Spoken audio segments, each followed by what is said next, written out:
In this video, we'll look at a couple of Scratch tools and how they pertain to math. So we'll get started right away. I'm going to go to the Scratch website.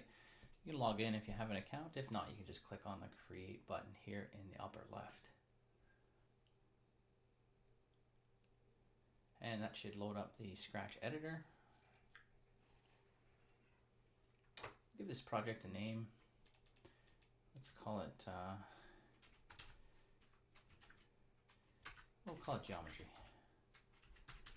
We're going to start by making a program that draws a square. So I'm going to start by clicking on the Events toolbox here, clicking on when the green flag is clicked. I'm going to zoom in a little bit so you can hopefully read that a little bit better. All right. Now, if you think about drawing a square, what we really need to do is break this down into little steps. And the little steps for us are we need to move in one direction, a certain amount. We need to turn 90 degrees.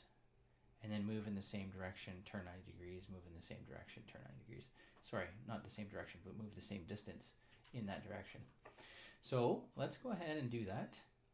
Under motion, you'll see the move block at the very top. Let's change that to 100 steps. 10 steps isn't very much, so we'll change that to 100. So we move 100 steps. These are instructions for our cat here, Scratch the cat. Get it to move 100 steps, and then we are going to turn 90 degrees. It doesn't matter which direction we turn. I'm just going to grab the first one here. We'll turn 90 degrees. And let's see what happens here. So before we'll try to keep going. I want to show you a couple things here. One is that we can right click on a set of blocks and choose duplicate, and it will duplicate from that block on down. So I could duplicate that and run this code. But this is a lot of work for the same set of instructions, and when we code, instead of doing all of that, we have a feature, a tool, under control called a repeat. This is in sort of coding language, we call this a loop because it's going to repeat whatever's inside. I'm going to backtrack a little bit here and just show you how we do that. So you'll notice that as I try to move this, it wants to click somewhere. It gives a little shadow of where it's trying to click. I want these move and turn blocks inside the repeat. So if I just drag this and connect it underneath the green flag is clicked, you can see the shadow now encompasses those two blocks, so I can let go of the mouse. Now I want this to happen 4 times, not 10 times, because I'm drawing a square.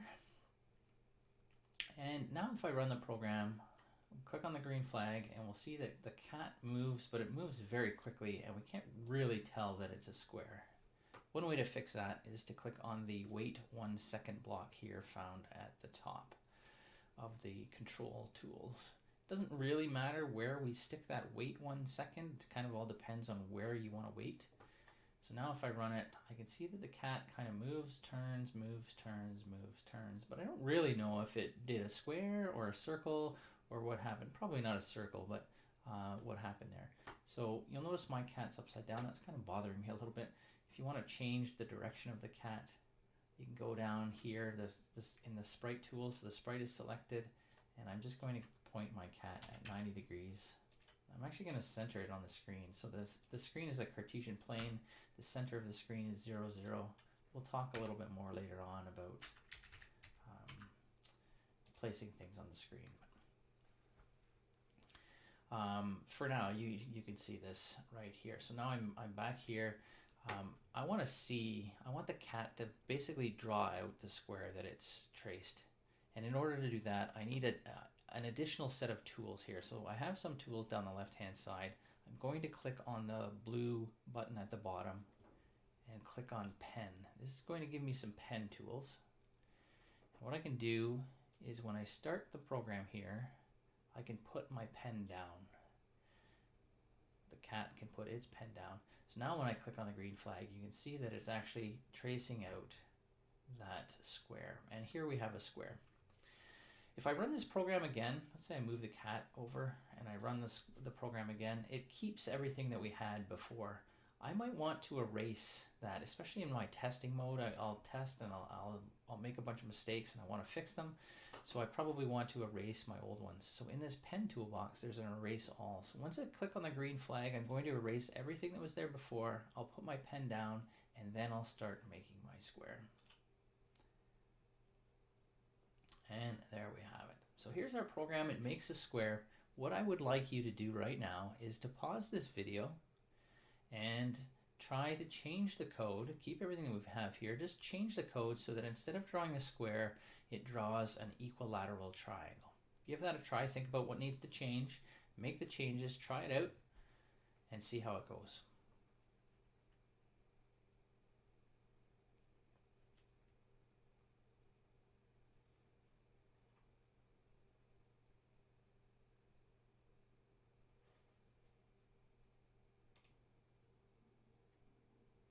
All right, hopefully you had a chance to try that out. A triangle only has 3 sides, so we only need to repeat 3 times. I'm gonna guess that many people said instead of turning 90 degrees, we should turn 60 degrees. Let's run that and see what happens. It looked really good at the start there, didn't it? We had 2 sides, they were at an angle. The angle wasn't quite right, and you can see that we didn't get a triangle. So this is a great opportunity to have a conversation with students about why did this not work. Students will be able to tell us that the inside angle on a triangle, an equilateral triangle anyway, should be 60 degrees. We rotated 60 degrees and that didn't quite work. And the reason for that is that we moved the cat in this direction. We rotated 60 degrees. That was this angle out here. So if I imagine the horizontal line continuing, the 60 degrees was actually the exterior angle. So it's a great opportunity to have students to think about exterior angles versus interior angles, which one do we need, and to give them time to play and mess around and try to figure things out. Hopefully they figure out that we should be doing 120 degrees here. That's the interior angle. And this might be an opportunity to send kids to work at the board, try out a few things and discuss why does this work, what should the answer be. The next step would be to actually have students make a pentagon, say, or a hexagon, and ultimately be able to ask for any side lengths. So let's try this again. Let's try, we've done a 3-sided figure, we've done a 4-sided, let's try a 5-sided figure. So now we need to think about the angle here for our 5-sided figure. We knew that a 3-sided figure was 120, a 4-sided was 90. What's a 5-sided going to be?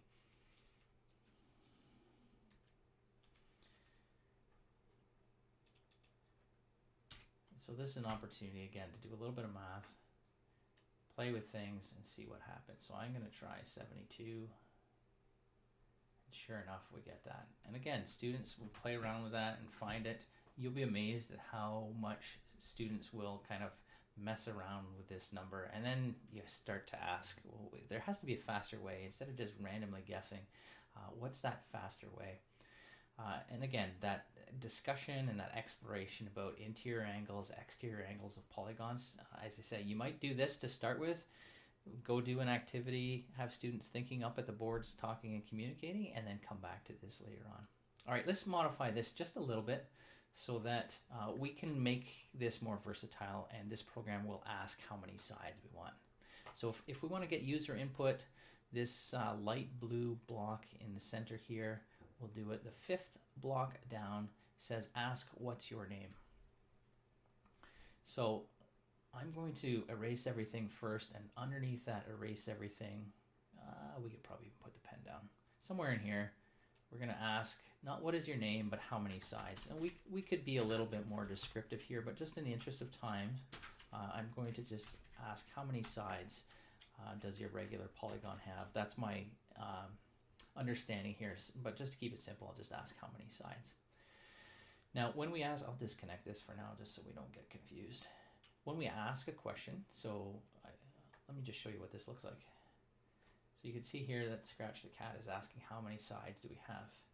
So I've asked the question, I type in 5 and nothing happens because I didn't tell it to do anything with the answer. In order to do something with the answer, we take this block here that is called answer. This block stores the answer of whatever was typed in for this question.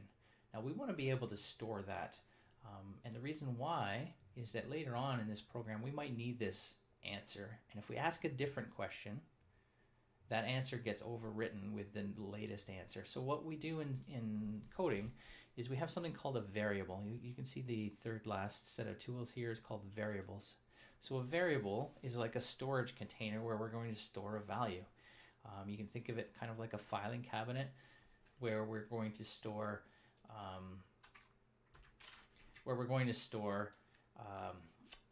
the answer, and whenever we want that answer, we'll just go look in this filing cabinet and see what it is. So I'm going to make a variable.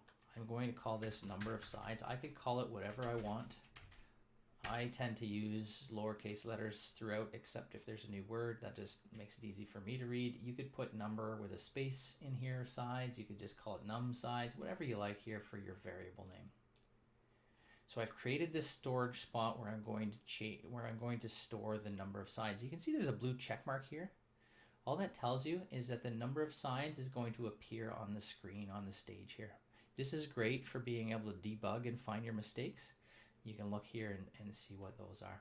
Well, you can turn it off just by unclicking the check mark. It still has, the variable's still there. If we uncheck it, it's just not visible on the screen. All right, what we want to do now is set my variable to 0. We want to grab that block. That's not what we want to do. We're going to change my variable to number of sides. So this variable, this storage location called number of sides, we're going to set it equal to the answer that was typed in. So if I type 5 in here, let's run this. If I type 5 in here and hit enter, it says that the number of sides is 5. So this storage container that has number of sides in it is now equal to 5. So now what we want to do is come back over here. Just going to try to drag this a little bit. So this was our code to draw our 3, 4, and 5-sided figure. All we had to do here was change this. Well, now we don't want this to run 5 times.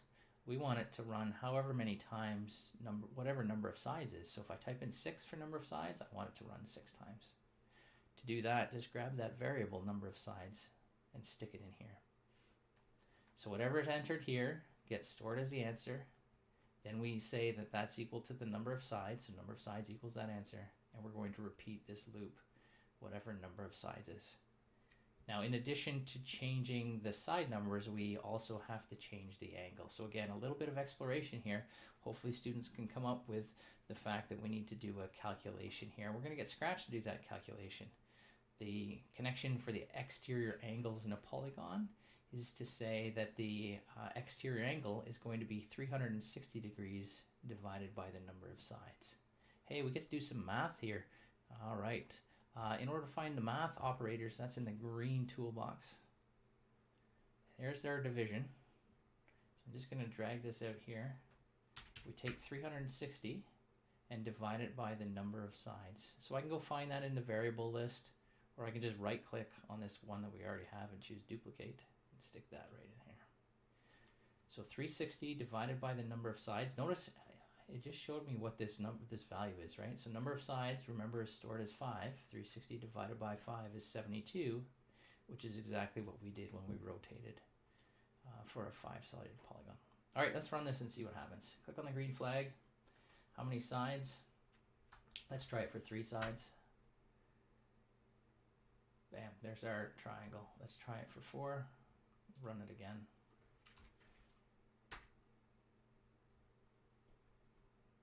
Looks good. Try it one more time for 5.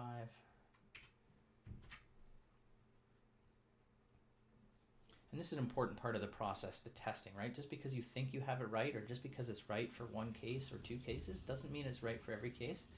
Doesn't mean we can test for every case either, but we can test a few of them and make sure things are going okay.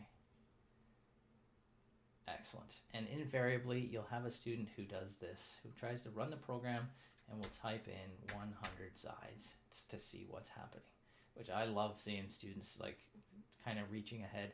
We're going to run into a little bit of a problem here because the side lengths are actually now too big to fit on the screen. The cat disappeared. You can kind of see it at the edge there. It does some funny things. So all that means is that instead of moving 100 steps, we're going to choose something smaller. I'm going to stop this. I've lost my cat. I just choose X is 0, Y is 0. That'll bring it back to the center of the stage. I'm going to stop this whoops, stop is here. And that crooked cat drives me crazy, so I don't know why, but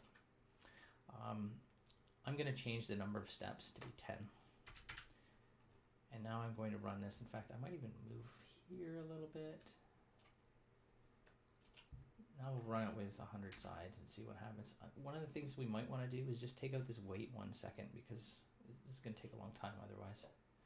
We can change that wait 1 second. We can make it a decimal, a 0.1 second if we want to. I'm just going to take it out though. I think that will work just fine. All right, here we go. We're going to try this with 100 sides. And nothing happened. Give me a second here. Try this one more time. There we go. I should have moved up a little bit. Kind of ran out of steam there, ran out of space. But you can see what happens. This is a great opportunity to talk about limits and infinity, right? As the number of sides approaches infinity, we kind of approach a circle, right? This is not a circle because we've created these little 10-step increments, and we created a whole bunch of them. So that was 360 divided by 100, right? Number of sides. So that's a great opportunity to lead into that discussion about limits, infinity, a little bit. One of the things that people often ask is, every time I run this program, I want to run it, I click on the green flag. When you play a video game, you don't have to restart the game every time you die. So somebody often suggests, why don't we add a loop in here so it just keeps going? So under control, there's this forever block. If I just repeat this forever, it's just going to keep asking me.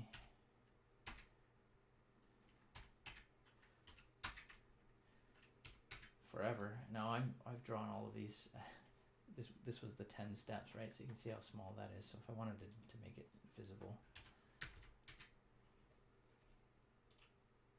whoops. Let's do 3. Now notice there it erased everything, right? So let's put that weight back in here. We'll stick it down in here because I want to actually be able to see it. So it stays up for a little bit and then it disappears. And we can change how long it stays up. Anyway, that's some of what we can do. All right, that was our geometry introduction. We haven't done a whole lot of work with the input and a whole lot of work with math. There was a little bit here. I'm going to try something a little bit different. If you want to get rid of some blocks, just drag them back into the toolbox and they'll disappear. All right, our next program is going to be a simple program that just calculates, let's say, the perimeter and area of a rectangle. So let me go get rid of, I probably could start a brand new program, but I'm just going to right click on this variable that we created and delete it. And now it's kind of like a new program. All right.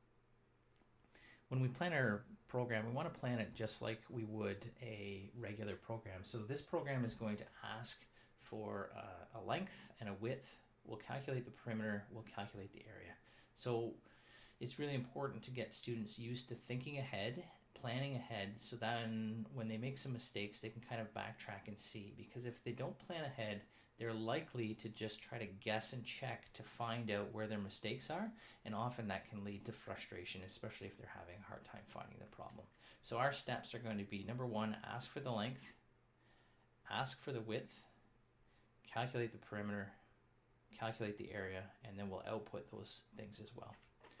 So to ask for the length and the width, click on the blue sensing, light blue sensing, ask, what is your name? We'll change that to what is the width. And again, you probably want to do a little lead up here to talk about the fact that this is a rectangle. Please enter the length and the width, but just in the interest of time, we'll just ask for the width and the length.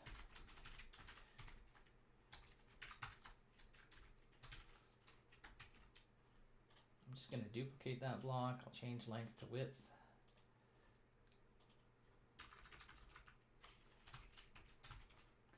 And I need the answer for both of these, so I'm going to drag out answer twice. And again, we're going to create a variable. So we talked a little bit about variables last time. Last time we probably could have gotten away without a variable at all. This time we're going to need a variable. So let's go down to the variables section. We'll create a variable called length. And we are going to set length equal to whatever the answer was here. So whatever the user types in as a length, gets stored in answer. We set the length variable equal to answer, and we'll do the same thing with the width. So make a variable called width and set the width to 0. Let me try to zoom out just a little bit so we can still see what's happening here. So we did the first couple of things on that list. Asked for the length, we stored it as well. Asked for the width, we stored it. Let's find the perimeter. So I'm going to make a variable for perimeter.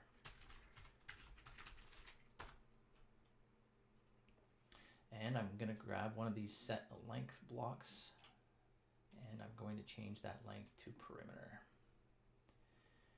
Now let's do some calculations. This is a good opportunity again for students to discuss how to find the perimeter. We could do the length plus the width plus the length plus the width. We could do 2L plus 2W. We could do 2 times the length plus the width, and just talk about those and why are they all equivalent. Let's just keep it simple here. Actually, when I say keep it simple thinking wise, this is actually probably the longer way to do this. I'm going to drag out, so I clicked on the green operators, is where you can find a lot of the math tools. I'm going to drag out a sum, and I want to take the length. I'm going to drag out a couple of these. Let's make it 3. And you'll see why in a second. So I want to do the length, so I'm going to click on variables. I want to add the length plus the width, and I need to do that again for the other two sides, and then I can just add those two things, and I can just drag one of these into this left hand circle of this sum, and you can see that the little oval changes color or has a little shadow around it when it's ready to click in that box. You kind of want to move until that happens, and that might take a little bit of practice. So I've now stuck my length plus width into one side, and I'll do the same over here. Now in terms of order of operation, I think those individual sum blocks, this one right here, is in Scratch is treated like a set of brackets. So this will happen first, then this will happen, and then the sum of those two things will happen. All right, let's try this and see if it works. So it asks for the length. Let's go 5, width of 2. And you can see here the variable called perimeter is showing 14. Now we haven't output that yet. I mean, it shows in the variable, but let's get the cat to say, hey, the perimeter is. So in order to do that, we are going to click on the looks tools. First block here says say hello for 2 seconds. We don't want to say hello. We want to do this. We want to say the perimeter is. I'm going to show you 2 ways to do this one.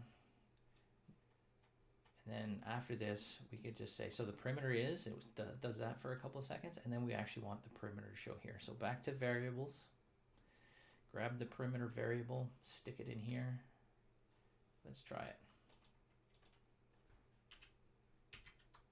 So the perimeter is 14, and we can add another say statement to say the units here if we wanted to. We didn't specify that in our code, but that's again something that students should probably work towards. So the other option, I have 2 say blocks here. The other option is I could do something like this. I'm going to just disconnect this one for now.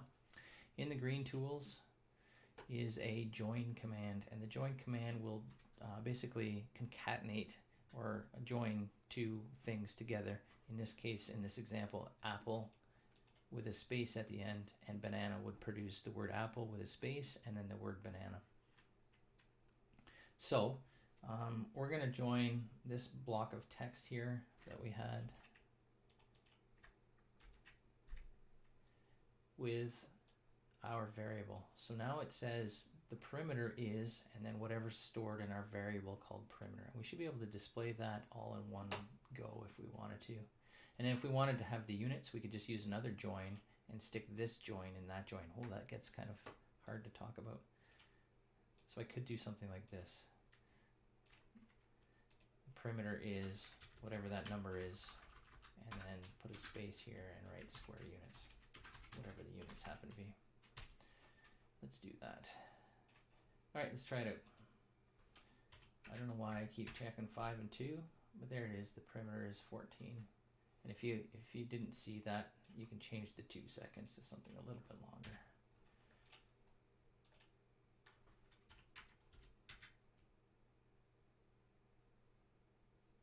All right, that's the perimeter. Let's try the area. Why don't you try the area? See if you can do the area. Start by making a variable for area, set it equal to whatever the area is, do the calculation, and do the output. So I'll give you, I don't know, a few minutes to do that. Probably a good idea to pause the video and go from there.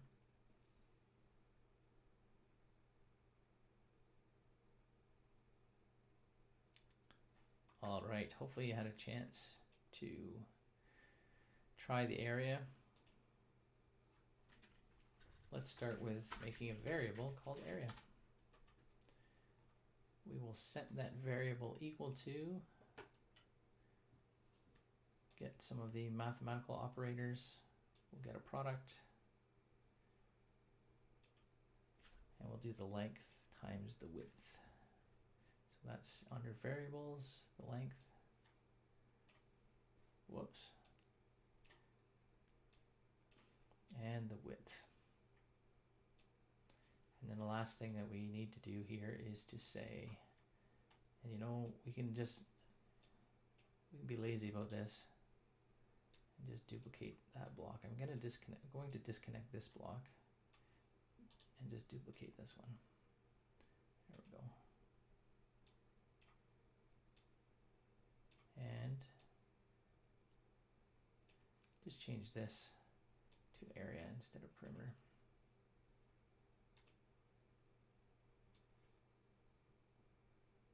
And I just realized up here, this shouldn't have been square units, this should have been units. Sorry about that. Wasn't really paying attention.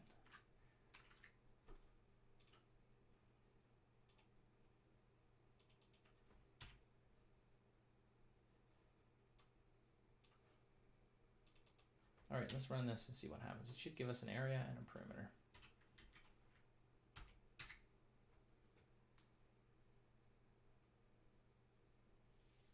Excellent. Looks like it works. So again, we can do a whole bunch of things with this. We can put a loop around this. I may want to hide all of these variables because I want the action to happen, come from the cat. But one of the things mathematically that might be helpful, so this program's not all that complicated. It does get kids to practice, students to practice and to build a program. But the next thing might be to ask, well, what's going to happen? I want your program to output what the perimeter will be if we double the length. And what will the area be if we double the length? What if we double both the length and the width? How does that change the perimeter? So again, they can kind of build the program, use that program to kind of explore that relationship between multiplying one of the variables in 2 dimensions and 3 dimensions, or 2 of the variables in 2 dimensions, or and possibly 3 variables in 3 dimensions. So get at that relationship that's mentioned in the curriculum. All right, so that's that. Let's try one more. I think we can probably squeeze in one more here. I'll get rid of this. I'll get rid of all of our variables.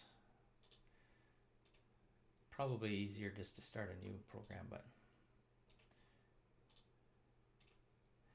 I figure we'll do it here. All right, the last one here that I want to introduce, it uses a little bit more,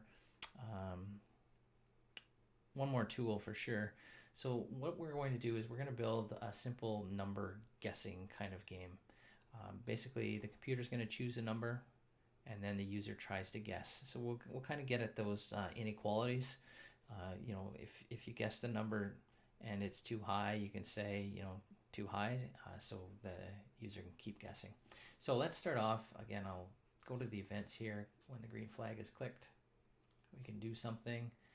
We probably want to choose a number first, right? So no, I was going to say we can get the user's guess, but usually when you play this game, somebody picks the random number first. So let's go to the operators. In the operators section, you can see that there is this 5th block down is pick a random number. So what we are going to do is we are going to create a variable that stores this random number. So under variables, we can make a variable. I'm going to call it secret number. We can call it whatever we want.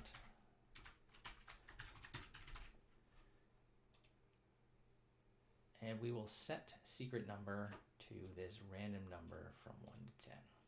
Again, we can change these numbers if we'd like, but let's keep it fairly simple.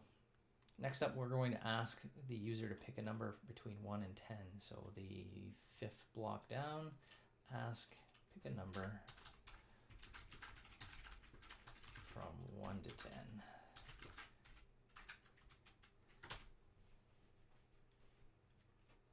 And we'll get that value. So we're going to need the answer. We'll store it in a variable. So we'll go down to variables, make a variable called guess. This is the user's guess. And we will set the user's guess equal to the answer that they just typed in. So now we have the answer, we have the guess. What we want to do is we want to do a check. We want to see if they got the right number. So we can do this a couple of ways. We could just say, hey, if you got the one number, you win, and if you didn't, you lose. Or probably more useful is to give the guesser an opportunity to guess some more. So under control are these statements here that are if statements. So these allow us to check for a certain condition. So I'm going to grab this one here that says if blank, then with an else attached. So what this means is that if this condition is met here, and we'll talk about how to get that condition in a second, then it does the stuff in this first empty space. If that condition is not met, then we move down here. So if this condition is met, we do this. Otherwise, we do this stuff down here. So let's go back to the operators. There's an equals operator, and we're just going to drag it in here because we want to see if the secret number and the guess were equal. So let's go back to our variables.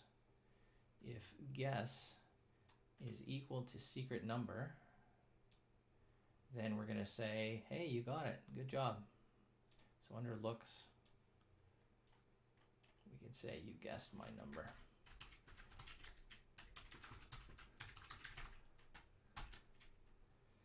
If that's not true, then we don't want to just say, oh, sorry, you didn't guess my number.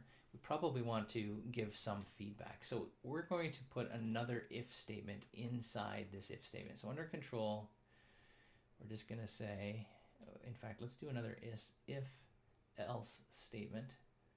So this is getting a little more advanced with a nested if statement, an if statement within an if statement. So if the answer is right, it's gonna say that here, and then it jumps out and it doesn't do any of this code here. It jumps out, and if there's more to do, it will continue. Otherwise, it will stop. Our next condition is, let's go back to the operators and let's choose greater than.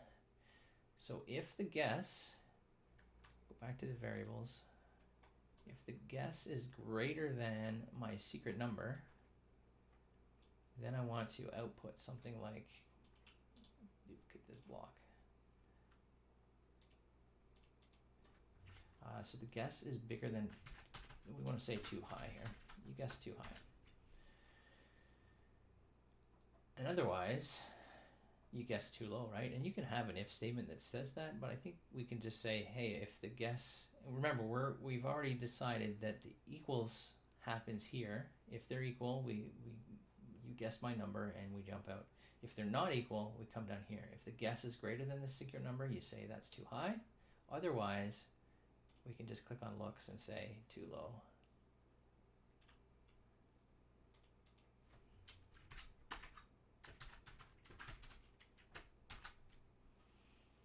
The trouble with our program as it stands right now is that it runs once. You get one guess. So probably what we want to do is keep going here. Under control is a repeat until.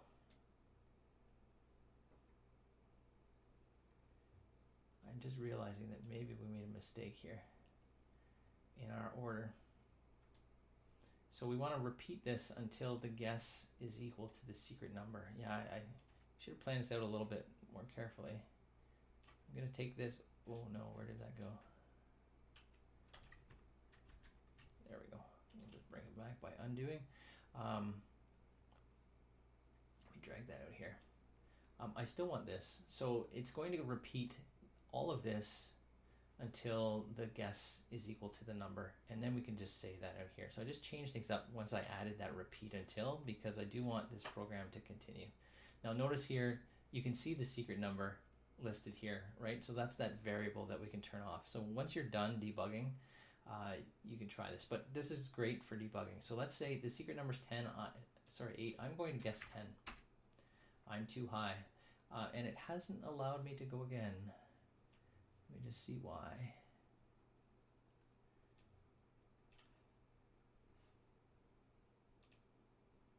And the reason why it hasn't allowed me to go again is that if you look where this repeat until is, right here, the ask a number, the asking for a number, pick a number from 1 to 10 is outside of that repeat statement. So I'm just going to drag that so that it actually encompasses all of this.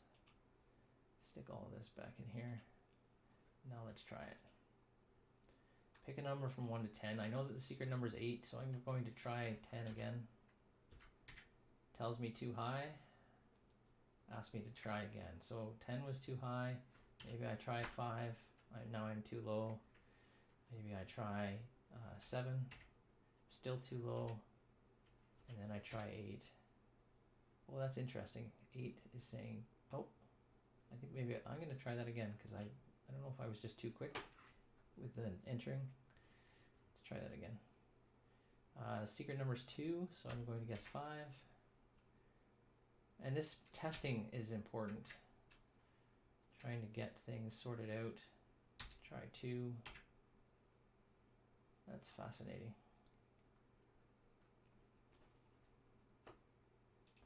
So the reason why it's doing this is that when we changed and added the repeat until, our conditional statement, our if statement now isn't quite right. So let me pull it aside so we can look at it. It says right here that if the guess is greater than the secret number, it's going to do this. Otherwise, it's going to do this. So I think maybe what we'll do is, since we've added that repeat, we're going to need a statement in here that says, sorry, let me zoom out a little bit just to get all of this on the screen. So we have our if guess is greater than secret number, we're going to say that it's too high. And if instead of an else, I think we just need an if statement in here. Or maybe better is one of these, see if I can find it here. No, I think we'll just use 2 if statements. So we'll get this if, and I'm just going to transfer everything from this if then else statement into this if then statement. So if this is true, we're going to say your guess is, hang on a second. Yeah, so we'll put that if guess is greater than secret number, then we're too high.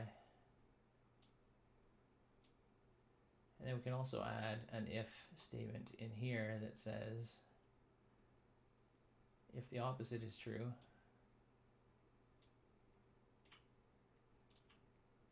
I kind of want to duplicate this, but I want the opposite sign. Unfortunately, there's no easy way to do that. So I'm going to go and grab the less than sign. We'll stick our guess in here. It's a good practice with inequalities as well for students. All right, here we go. I think we've got it now. We'll just stick this line back at the bottom. So the way this will work is, oh, I'm not in the repeat. Let's stick that in the repeat. Everything in this set of blocks here, the repeat until, will execute as until the guess and the number are the same. So it asks you to pick a number. And then you set the guess equal to the answer. If guess is greater than the secret number, you say too high. If guess is less than, this one needs to go out here. Otherwise, so if the guess is greater than the secret number, it does this section. If the guess is less than the secret number, it does this. Otherwise, it's going to come out here. This should be down here.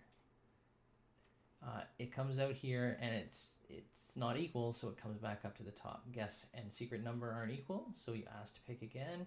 Is it greater than? Is it less than? And if neither of those are true, it comes back up here and says, is guess equal to number? Yes, it is. Let's come down here and we output this. Let's try that and just make sure that works. So pick a number from 1 to 10. Oh, I'm going to try 5. That's too high. Let's try 1 now. Hey, there we go. We guessed the number. I'm going to try that one more time. We'll guess at one that's too high and too low. Oops. There we go. Oh, let's try it again. There we go. I want to be able to guess number on either side. So let's try 4. That's too low. Let's try 6. That's too high. We can try 5. And we guessed the number. All right, so that one a little more complicated. Sorry about the mix-up in the middle there. I kind of forgot about repeating and allowing for that repetition. So that repeat until some condition is met works. Again, if you didn't want to repeat, you just wanted to try it once, you could just use some combination of if statements. So the big thing here was an if statement. If a certain condition is met, then the stuff inside gets executed. And we can have multiple if statements. And we saw some of those other ones, other if statements, that if, then, else statement. And the wait until is another one that uses a condition, and repeat until that we were able to use. All right. So that's our kind of guess your number easy game. You might ask, how do we use this in a classroom? Again, we talk a little bit about inequalities here, but maybe instead of a guess my number, we have a guess my function. So maybe I'm thinking of a function 2x plus 1. You give me an input, I give you an output, and you try to guess what the function is. So you could kind of extend it that way. Hopefully that helps.